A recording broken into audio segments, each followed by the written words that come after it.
What is wrong with you? Nothing. I'm just saying this is what would happen. This is what happens when you ask questions about things you don't want the answers to.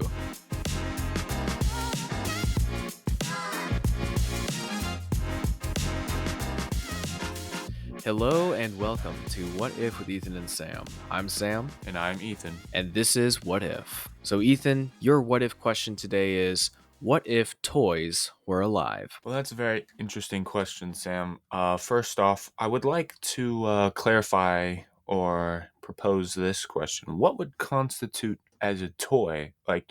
Is it the imagination of a child that brings these things to life, or is it just, things that only are sold at Walmart? Right, they have to be marketed, have an entire marketing campaign for them. Yeah. Like, what makes up a toy? Yeah, because as kids, I don't know if you did this, but for me, I'd take a stick outside and that would become like a lightsaber or a Mm, gun or mm. something like that. I think that's a good question. Have you seen Toy Story 4, I think? Yes, I did see it. Okay, I have not, but I think one of the storylines they talk about that, right? Yes, they do. What was their answer? It was kind of like convoluted, I guess, and it had to do with the child's imagination or whatever, like creating life or something like that, which is very interesting because if there was a way, I mean, we might go into more depth into this, but I just want to throw this out there. If there was a way to force these toys to be alive and to act in front of people, we can just have like a mass of children always creating and imagining things to create, a little army of toys that would do our bidding, so to speak, like household robots, but they have feelings. So, if a child were to create a toy, Mm-hmm. does it take on the personality the child imagines it? No, I think it's kind of like a roll of the dice, Mm. different personalities, which could lead to. Because for me, whenever I had toys, there's always the bad guy in a scenario because Mm-hmm. as a guy, when you play with toys, it's almost always war or something like that. Yeah. So there's always a bad guy. So I was just wondering, would that be dangerous to have children imagining evil toys that end up rising up and taking over humanity? That is a good question. I feel like that probably wouldn't be an issue because they're toys and humans can easily destroy them with fire. I feel like that's their main weakness. Okay, but if they're made with children's imagination, right? Yes, What yes. happens if a child well, yeah, if it's the imagination that makes something come to life, what happens to the man you see running beside your car as you go down the road, right? Mm, Almost every child at some point in time has imagined a person, a vehicle, or something there beside their car as they move along. Does that become real? Do imaginary friends become real? yes, that is 100% true. That is the pure essence of the personality and emotion. Just doesn't have a physical form. It just exists in the mind only. So what happens when the toy comes alive? They have their imaginary friend. That imagery and that idea of that personality gets shoved into the toy, and that exists as the toys exist as the personal host or the physical host of the idea and essence of the personality of the friend that they're imagining. Okay, so that was part of my question a little bit earlier. So if a child imagines a toy having a specific personality, Hmm. when it comes to life, will it have that personality, or is it like a roll of the dice of its personality? Actually, I will retract my statement. Yes, yes, the personality will inhabit the toy. Based off of what the child Yes, imagines? yes, Oh goodness, that's terrible. yes. So, Because every child has imagined some toy or hero or something that's been extremely overpowered. oh yeah, yeah, I know for absolutely. me as a kid, I imagined a robot that could literally do anything. That was just its whole power set. It could do anything because robot. Yes. Well, I think there might be some limitations as the imaginary. Let's go, for example, if they're imagining this to exist without a physical form to host this entity, I feel like it would have some problems entering into the physical world. It would only be alive in the child's mind and only able Mm. to affect things that happen. Oh, so you're talking about with imaginary friends, right? They Yes. only exist in the mind, or like, Yes. hmm. But if they have a toy to host the entity, then they become a physical being and then therefore Ah, act in the okay. physical world. So to simplify it, is like the imagination creates the spirit of the toy, or the Yes. soul, if you will, and the physical toy itself is the host. It's the vessel of that. Yes. Absolutely. Yes.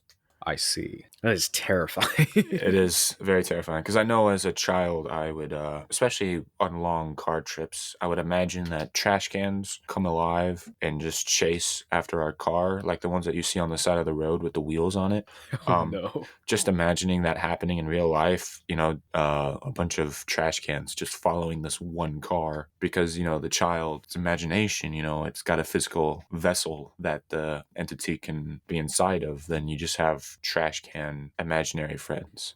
So, what happens to these imaginary friends or any like imagination being, if you will, if they don't get a host or a vessel? Then that just kind of float around in the mind of the child and eventually dissipate into nothingness until the child keeps thinking about it more and more and gives it a physical vessel of some sort, either a drawing or. Oh, drawings count? Yeah, I mean, it's a two-dimensional being, but, it's still. Well, I mean, technically three-dimensional. I think it's like what, a micrometer? Well, yeah, well, that in that sense, yes, but it's as two-dimensional as it gets. What part of the drawing, like assuming it's on paper with crayon, Mm-hmm. right? Mm-hmm. What Yes. part of the drawing is the spirit infused with? Is it the whole drawing, or just the paper, or just the crayon?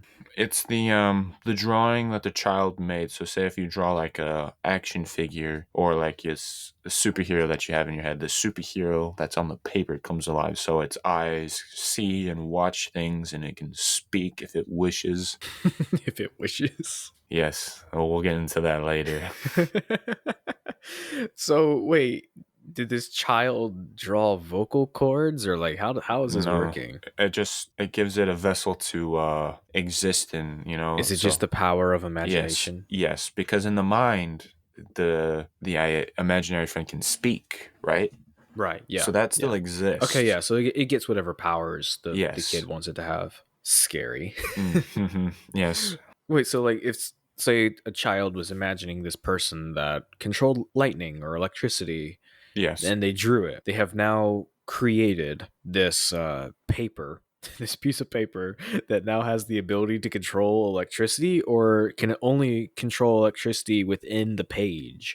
So, like, if you were to look away or whatever, like in Toy Story, where things come to life because people aren't looking at them, would crayon lightning strike around it, or would it like actually real world be able to control electricity? So I think there's two scenarios that could happen. Either A, the physical world is affected with actual lightning, and B, crayon lightning. I think the physical lightning would be more of what would happen, but it is paper, so as soon as it has like lightning strike the paper, it's gone. Yeah, but he controls it. I mean, I guess, yeah. So yes. This is a child's imagination, Ethan. Like, they are capable of controlling it. And I'm almost positive that any child who imagines a being that can control lightning also imagines that it's probably just immune to lightning. I guess that's true. So yes, you essentially make a fancy lightning rod out of paper that can direct it in all sorts of directions. Oh my goodness. Yeah, it would be utter chaos. I like to imagine that when a spirit is bonded to a vessel of sorts, its Mm-hmm. powers are limited by the medium. Okay, actually, yeah, that makes more sense. Let's say that, like, Star Wars, right? You imagined, or you have like a Darth Vader Lego minifigure. Mm-hmm. And you just imagine him being Darth Vader. So he has all the powers of Darth Vader, like force abilities, super strength, all that jazz. But it's limited with Legos. Ah, So his powers like really only work on other Legos because that's the medium. That's like consistent. yes. I think that would make more sense because then the whole world would fall into chaos if it was the Yeah, physical because I world mean, being. like, some kid just imagines a god, pretty much. much. And it's like, oh well, Yeah, well, goodbye world. yeah. So I think, yeah, there'd be probably be the like paper lightning, going back to the paper topic, or like crayon lightning, I For think. drawing specifically, I love the idea of it like being limited to the page or whatever like they are on, so it's like their own little world. Yeah, it kind of like a snow globe, it kind of only exists within the Yes, glass yes. ball, but on a piece of paper. But the only issue with this is how do you define the medium that they're in? Because like there are off-brand Legos. Would Darth Vader's lightsaber be able to cut through off-brand Legos, or does it have to be branded? I think that's a very good question. I think he would have to take a couple of swings to cut through off-brand Legos. It wouldn't be as His powers are smooth. diluted. Yeah, diluted. Yeah, but still transferable. So Interesting. So, what happens? Like we said, children are capable of infusing the spirit of in some some imagined being into some sort of a vessel. Is physical contact necessary for this, or no. no? It could just be done at will Yes. anywhere. Yes. What happens? Because I know I've done it. What happens if you imagine a car monster while looking at a car? Well, that is a good question. I think that car monster would exist, but it would stay as a car. So, like, a face would develop and everything that the child could see. Nobody else could see it, but the child can. Oh, we're just talking about delusions now. Yeah, but it's still real, though, I It's guess, in a still sense. real. What defines reality, Ethan? Is it my perception that defines reality itself? I mean, no, it doesn't, but that's a different topic for a Yeah, different we time. get a little philosophical. Yeah, anyway, but the child would see the face and nobody else could. And, like going back to like existing into its medium per se, a car monster would only do what cars could already do, but it would have all that ability. Cars can run over people. I know, that's what I'm saying. The car, so like I would imagine that the driver would probably lose control, and then the child would be the entity that the child made up would be in control of the vehicle. Right. And since it being a monster, I feel like it would just run over, Well, I people. envisioned like, the front of the car opening up and just like eating people. Yeah, that too. That's a car monster to me. I'm pretty sure that's a movie. I'm sure there's multiple movies about that actually. I'm sure there is somewhere out there. Pretty sure I remember my parents talking about one. Yeah. Also, I have this interesting thought, imagining, tying the entity to a vessel. Food. Some kids, play with Oh. their food and Oh then no. they eat it. So, the sadness and the trauma that has to go through consuming your friend that you just met 5 minutes. Okay, but like children attention spans are like nothing, right? Yeah. So they get created, then neglected almost instantly, and then consumed. And then the spirit just returns back to the child's imagination. It's like this bank. Their mind is this bank of like ideas and personalities that they can fit into other vessels. And then once that vessel that they have prescribed an entity to gets destroyed, it just goes back into their heads.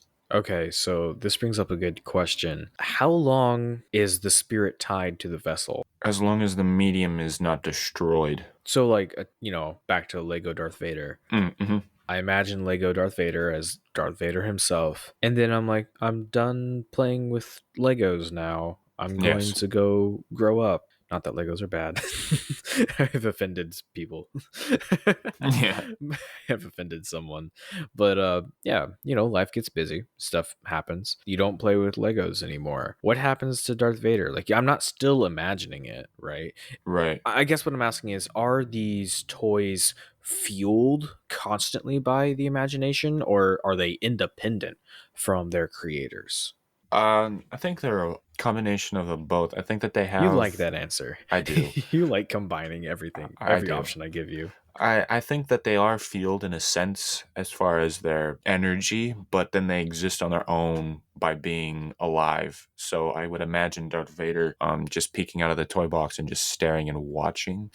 So what you're describing is like this spirit that needs the imagination to survive, but can live for an absurdly long time and will Yes. just slowly decay away. Yes. Yes. Bruh. And then it'll just sit and watch, hoping one day It's so sad. that they would be thought of again. And then, occasionally, you like reminisce of the nostalgia, nostalgia is kind of like this wave of energy that just protrudes out of the mind and then gives life to all the toys, like a good boost, like a booster shot of some sort. I don't I know. don't think booster shots like revitalize Well, life. well, a booster shot that revitalizes life then Okay. for neglected toys. And so Darth Vader is alive, he gets his energy back, but he still sits there and staring. And so this is this constant cycle of close to death, but then being brought back just to suffer more, to be brought back Oh to my be suffer goodness. more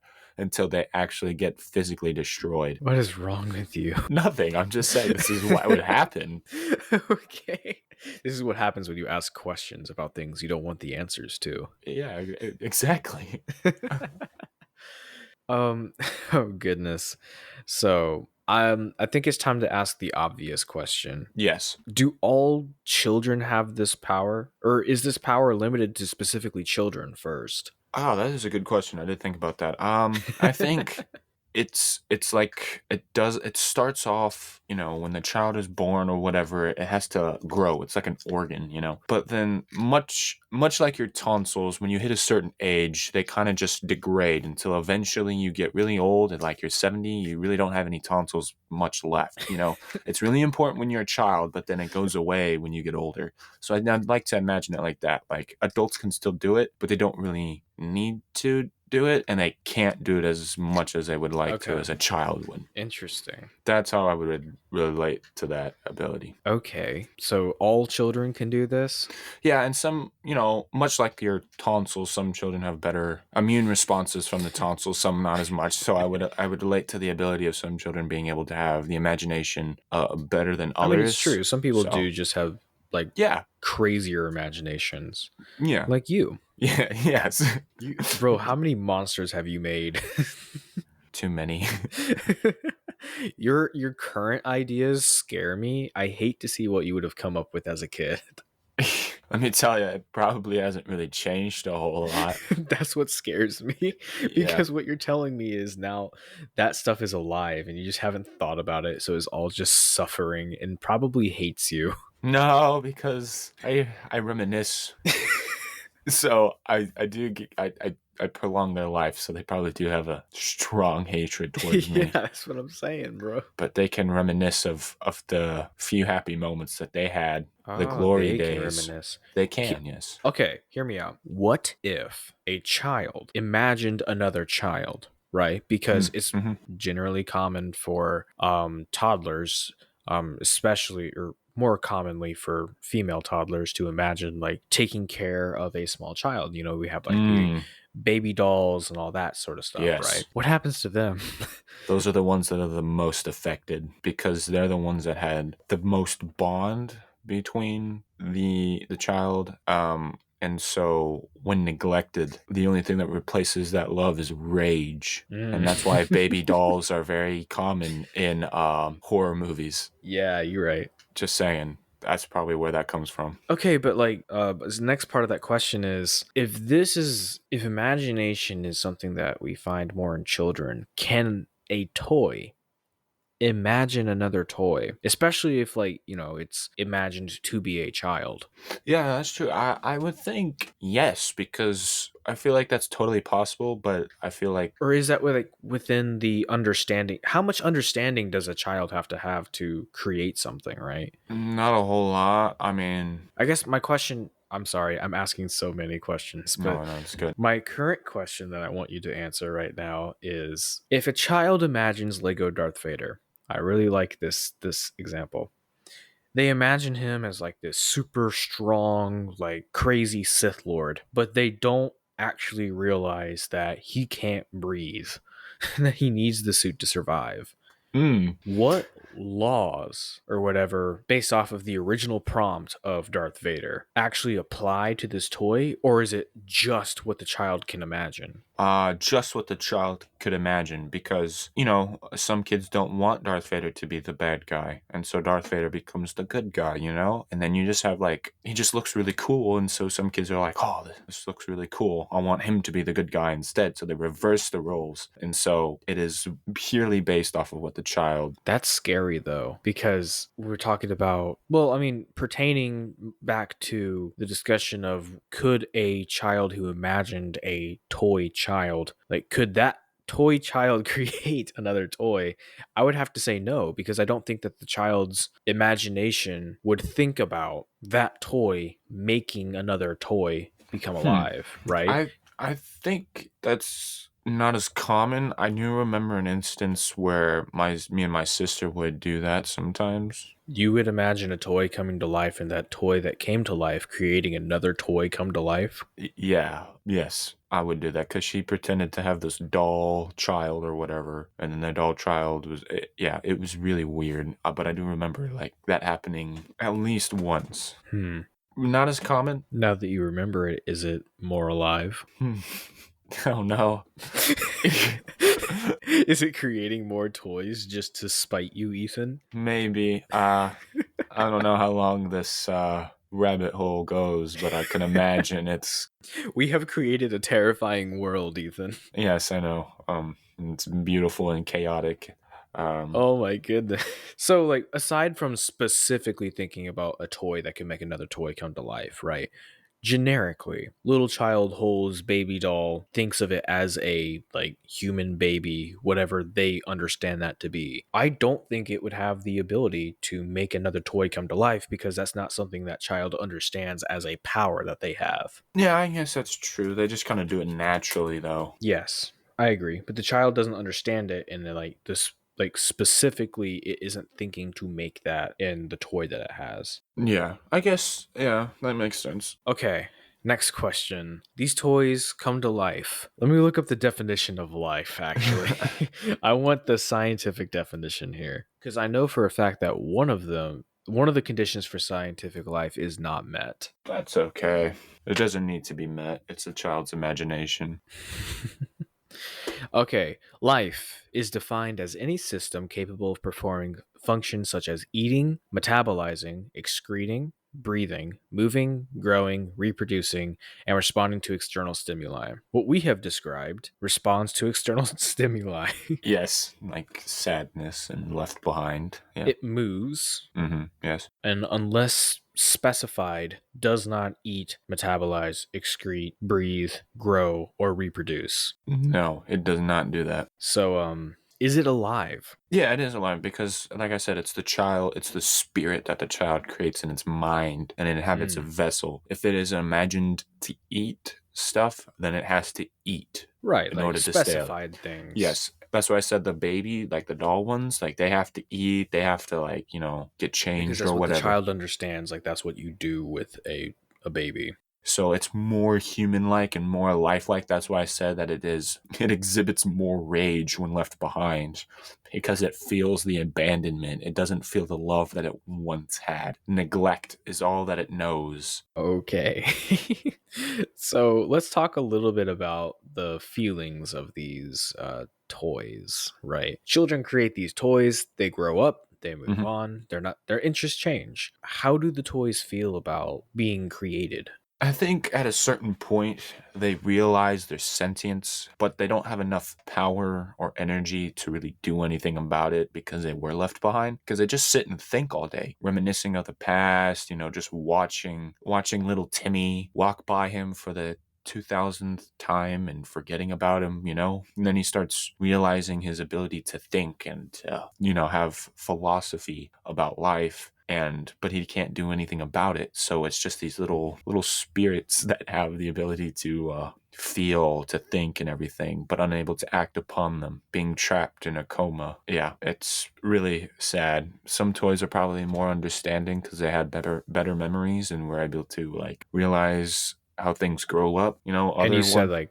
their personality is determined by the child's imagination, Yes, right? yes. So I would imagine the good guys would feel more neglect and being ones to turn into these hateful. Really? Yes, because they're the ones that were shown the most love, and then all of a sudden, boom, left behind. You know. But you don't think that children imagine good guys as perfect? No, some of them yes, but then I feel like some of them would be, prideful or whatever, and then they would lose. They lost. With Star Wars on the mind, right? Thinking about Luke Skywalker, Yeah, I feel like pretty much anytime a child imagines Luke Skywalker as he is the good guy, he is the hero, yeah, they imagine him as perfect, like incapable of experiencing rage, even though he was, clearly demonstrated that in some of the movies. But yeah. like as a child, their perspective of the good guy, and it may not be every child, Right. but I think more children than not, they would actually think of the good guy as being perfect, not having any bad feelings or ever doing bad things. I guess that's true, but like I said, they would have over time, the more ability they have to think for themselves. Oh, okay. So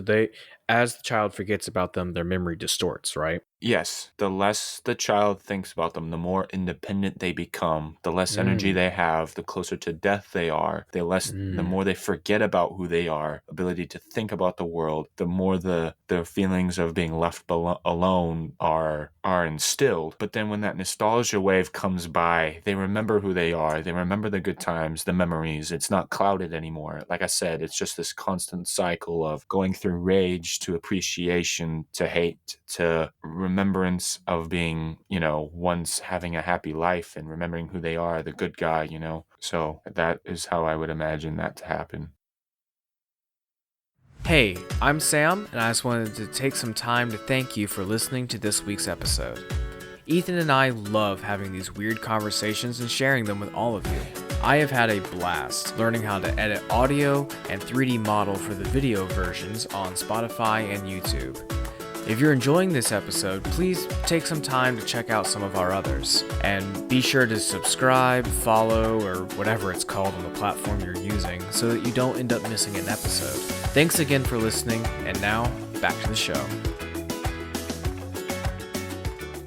That is so sad, though. Like, just imagining that life. It is sad, and that's why it's even weirder for like the ones that were bad because then they start to become good the more the child, Do their personalities invert? I guess so because Oh no, that's terrible. well, here's the thing. Like the good guy, remembers being the good guy, being able to do this. He was like this favorite, and then he slowly becomes hateful and spiteful. Whereas the bad guy, he's like, oh, I'm full of hate, but then he comes to the realization, oh, I'm just a toy, and I feel like at this point you're just trying to find more ways to make this cycle of pain last longer. well, no, it's still the same cycle. It's not lasting long. I'm just explaining like the idea of what happens in this cycle. Well, I have a question about like the beginning of the cycle, right? Yes, yes. So a child is playing with toys and the imagination imbues this vessel with a spirit. What are the toys' first thoughts? Do they think about the fact that they're alive, right? Or like this is all they know. This is all they understand. Yeah. If a child imbues memories into this vessel, does it think it's its own character? Does it recognize it as a toy yet? Like I'm sure later on down the line you're going to Yes. explain as it separates, but you think right off the bat they do?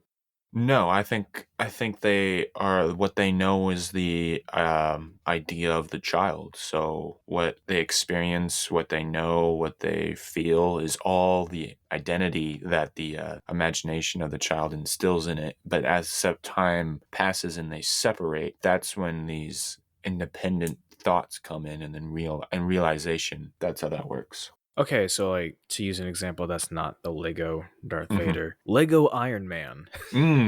Yes. But just like an Iron Man toy that a child imagines it's fighting against the Transformers or something like that, right? So this Iron Man is brought into the world believing full-heartedly that he is Iron Man and that he is fighting against the Transformers because like that is the child's imagination. Yes.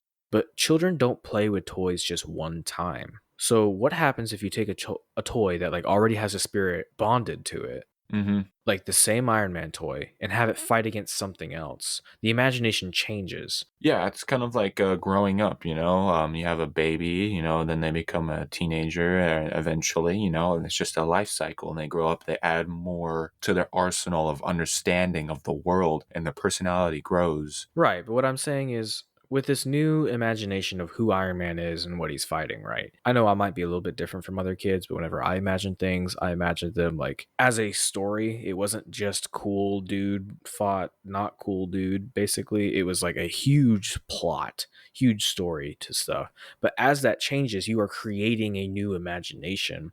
And I would venture to say that is creating a new spirit. Can that spirit be imbued to the same host that already had a spirit to it? And if it does, what happens to the original? So that's interesting. I think that yes, the new spirit is created and it does inhabit the vessel. I feel like it would develop a sort of a schizophrenic type of identity. I knew you were going to go down this route. You know, it would flip flop. But you know, overall though, Iron Man in your example was still good, right? He just might be, I don't know, a little bit more He's just fighting a mean. different person. He's fighting a different person, but he at this time that let's just say the child's a little bit older, he understands like That Tony Stark is not a nice person. yeah, or like death or something like that. So now Ooh. this toy has to pretend to kill another toy. And so in this schizophrenic personality, you have your nice little sweet Timmy's idea of what a superhero is at Just 5. knock the bad guy out. Yeah, knock the bad guy out. And then you have versus maybe 12 or 13, Timmy's idea of a hero is just like obliterating the crap out of bad guys. And then you have these two ideas, just entities in the same vessel at the same time, always like fighting out, So you what know. happens? Like the child leaves, moves on from the toy. The entity is separated. Now begins to have a little bit more of self-identity, understanding that it is alive. Is it just going to follow the course of a person who actually has schizophrenia? I think there would be a mental fight, you know, what does the child remember more? You know, when that nostalgia wave comes by, remember, it gets revitalized back to Hmm. life. But if that other personality doesn't get remembered, it just slowly dies off. So is it like the dominant trait that's remembered by the Yes. child? Like that Yes. becomes the dominant personality? Yes. I would say that would be so. Oh my goodness. This is really messed up. You're doing this. This is your fault. Anyway, You realize, Ethan, that you have designed this in such a way that the toy a child plays with the most will have the most like suffering out of yeah, all of the toys. yes, the most emotional baggage. Yes. Oh boy. I guess I need to ask now, like, how long is the normal lifespan of a toy that's been separated completely from its owner? Completely, I would say that's a good question. I would say till the medium gets destroyed. I think we touched on that earlier. Right, but you said that like it needs the imagination energy to stay alive, right? Oh The yeah, that's medium can true. stay intact, but the spirit itself is feeding off of the imagination of this child. Yes, I think once the thought have been rewritten in the brain. So say when you go through memories, when you create memories, I think if I'm wrong, you have the little grooves on your brain that I mean I don't know if I'm remembering this right. They're more like folds, they're not quite grooves. Yeah, let me check. I learned about this in biology class. Hold on. I'm gonna tie this biologically together. Just give me 1 second.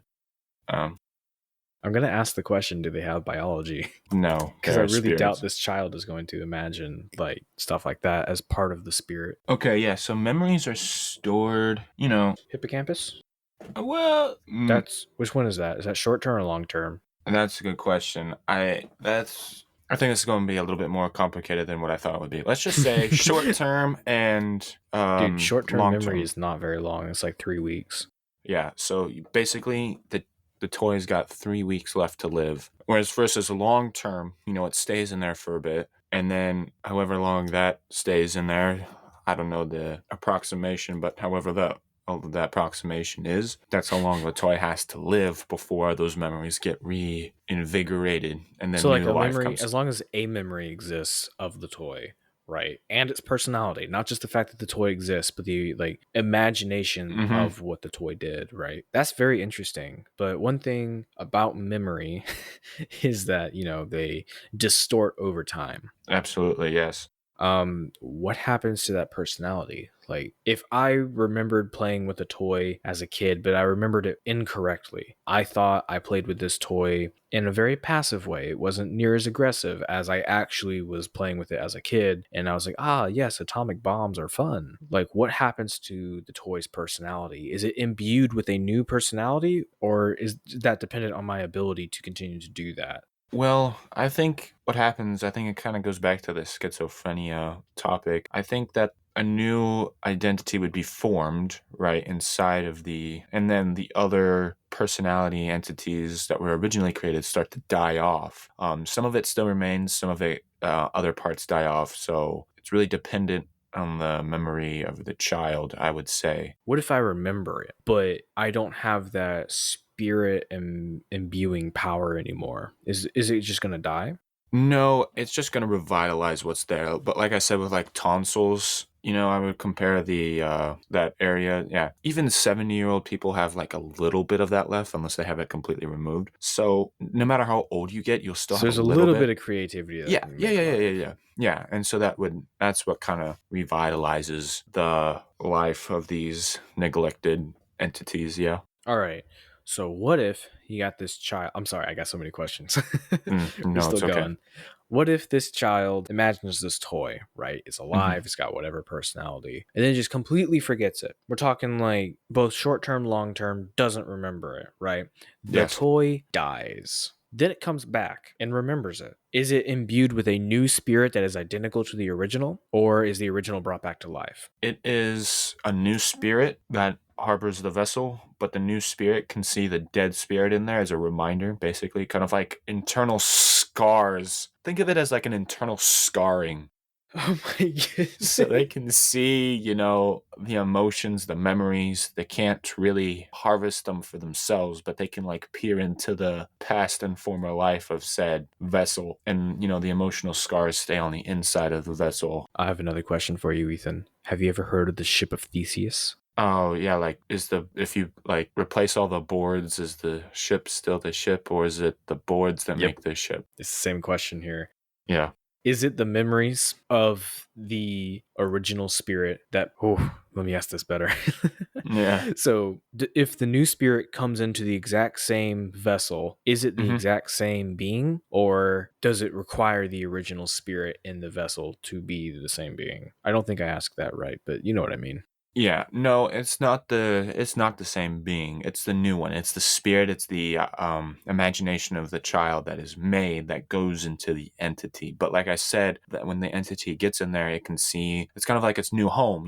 Say if the wall was broken, it would still be there by the former occupancy. I guess a better way to ask it, is it being revived because, it's given the exact same memories, the exact same like idea and whatever, or is it like just brand new, something different? It's brand new, something different, a new tenant in an apartment, but all the scars are left behind by the former occupant. All right, we don't have a whole lot of time left, so let's start talking about like what implications this would have on the real world. We spent most of our time explaining what's happening, Yeah.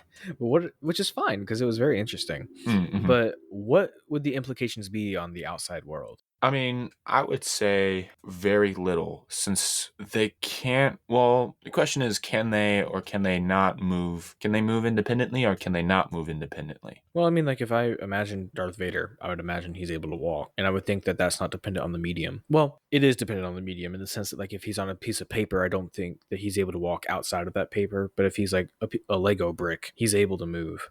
Yeah, then in that case, the implications would be interesting because you would have a lot of toys that would do their own thing. I don't know. I mean, I would assume that they would stop once the child is in proximity, and I feel like they would return to their original state. I feel like for those that have been neglected, they would try to leave themselves on the floor. To be found again. Yes, to be found again, to crawl into the floor. So you would have all these toys that would constantly, like every single day when you would come back from wherever school, because it's probably a child, because there's forgotten toys all over the floor, and like things from the trash can have crawled out, and the ones that didn't have enough energy couldn't make it that round. So you just have like these sprawl of just toys all over the place, every single day. It would be like a Interesting. reoccurring thing. And so they would probably in stores sell gates or whatever, or boxes to keep all Wait, the so is toys in. society aware of this? Well, the moving toys, not the sentients, but they know that forgottens, as they're called, forgotten the lost or whatever, probably what they're called, toys that have been forgotten or neglected would appear randomly in the house, trying to be remembered. And so what they would do is sell people things like toy chests or like glass boxes, probably the most torturous of all, because in the glass box They can see they everything. can see everything, but they can't get out. And so that's how they would market that. I'm more shocked about like people being aware of toys being alive. Like even if you're explaining as, oh, the toys just move, like you really think there aren't going to be exorcists there, like trying to get rid of the demons or whatever they think is happening with these toys? Like this is good. This is going to be a huge change. Well, if this has been there since the beginning of human existence, I don't Oh, think. we're rewriting the all of time. Yeah, Okay. let's say if it's rewriting Okay. all the time, this is just a normal occurrence. They just It's have not a to development. Okay, yeah, it makes not a sense. development, yeah. Yeah, Unless sure. Yeah, they live alongside it. Sure. yeah, and though they have to treat it as if it's a symptom of a sickness. It's just what happens when children play with toys. So they're very limited on like what things they see, so that their imagination doesn't create like Cthulhu or something. Yeah, and so they would have like communist, type schools where imagination is limited and like I think you can have limited imagination without communism. I know, but like even more, like the teachers would be like careful in art class. That would be the most dangerous, like almost a They wouldn't have art battlefield. class. That wouldn't be a thing, man. I mean, I guess that's true because paintings would fall over trying I to be mean, no, remembered. think about it though. Even if adults are a lot worse at creating like living imagination spirits, Yeah. if that's what we're calling them, what happens to like HP Lovecraft? This dude has an extremely strong imagination. So he just creates like these beings that if they ever wake up, we all die, right? Sort of extremely powerful godlike things. hmm So what happens there when people like write books or draw pictures or things like that? Yeah, well, like I think like you mentioned in the beginning, they're tied to the medium, so they can only affect things on the medium, and paper being Oh, pretty so you're much saying like the idea of two-dimensional. it is like it is a spirit in the brain, but it's not. It doesn't become anything unless excuse me. He wrote books about it, right? Yes. So therefore, its medium is the book. Yes. Okay, And okay. it stays in the book. Or any artwork about it. Yeah, yeah. Or like so if you were to mass produce a book, right? You're just essentially replicating the spirit Is the spirit replicated, or is it only imbued to the one book he wrote, original. the original? Yeah, no, it's in the original. I don't think you can replicate the I spirits. don't think you I don't know if you could. But here's the thing though. If they read the book, memories, they're remembered, they're revitalized, Can other therefore people feed the yes. imagination of? Yes. Oh, Yes. So the imagination feeds these entities so they get to stay alive. Now, once the creator passes away, I feel like so does the spirit because the original memories, the originality, the original personality is tied to the creator. Only energy and the will to live is harvested from other people's, imagination. yeah. This is really interesting because there are multiple characters in that book. So equally, they all exist just as much as like Cthulhu exists in within that book. Yes. I don't know what the name of the book is. It might just be Cthulhu, but no, call it Cthulhu. We've read it before. My bad. hmm There are multiple characters, so they all exist. Does the environment exist as well? Can the imagination create more than like a spirit of a character of a story? Can it create a full fledged reality Yes, within the book. within the book? Yes. Yes, tied down to the medium. Yes. Yes, tied to the medium. So a child who builds something with Legos, right, and imagines it to be this extremely large battlefield or whatever, Yes. that vessel of bricks put together encompasses this reality that is imagined by the child then, right? Yes, but only for a short period of time because there's no entity, no personality tied to the battlefield. So it There's exists. no life to it. It It's just no is life. a reality. It is just a reality momentarily. Once the child forgets that, only thing that remains is the spirits tied to the vessels Mm, of the toys. interesting. This is really interesting. I really like this concept. Yes, that's a interesting one. Back a little bit to the memories. You said it is any sort of memory about the toys, right? Yeah. Well, admittedly, I'm not too well versed in how memories work, but I know that right now I have memories in my head that I'm not thinking about, and I could not tell you anything about them unless you said something to trigger that thought in my mind. Mm-hmm. Are toys still alive at that point? Like, if you mentioned a toy that I had a long time ago, I know the memory's there because I will remember it then, but I cannot recall it. Yeah, that's kind of like the nostalgia wave, revitalizing booster shot that I was mentioning. The But memory is it still still exists. alive? Because you said basically it dies once the memory is gone. Well, the memory, what I mean by the memory is gone is that no matter what you can say, it'll never bring it up. Okay. So if you can bring it up, that means the memory's still there and it still exists. Because there's things that I've probably played with as a kid, I have no memory of. No matter what you could say, it can never bring up that, thing that I probably played with as a kid. Interesting. So at that point, that the entity of that thing has died, and then another child could come along and play with that, put another spirit or entity into it, and that spirit inhabits the toy. It sees the emotion, the internal scarring, as I put it, the Mm. past life. How much scarring until the vessel is unusable? Because what you're talking about with like the most played with toy puts in multiple personalities. And honestly, it probably would be a new one every day for some kids as their idea of what the character is doing changes, the character's goals change, and it's the creation of a new spirit. So, how much scarring is there till the vessel cannot be used? I would say a lot, but here's the thing. Daycare is an interesting topic. That's Oh pretty much no. a graveyard because there's so much internal scarring at that point. It's just an empty vessel. The toys literally cannot come alive anymore. Are there any physical signs of that? The only physical signs is that when the toys get put away, none of them crawl back out. Oh no. It sounds so menacing. Like normally the menacing thing to say is you put them away and they crawl back out. But no, this time it's like they don't get back up. They can't because They dead. they're dead. So, Wow. alrighty. that This has been that a was very an experience. interesting episode. Yes, I will agree. This has been What If with Ethan and Sam. What if toys came to life? Thank you so much for listening, and be sure to tune in for the next episode.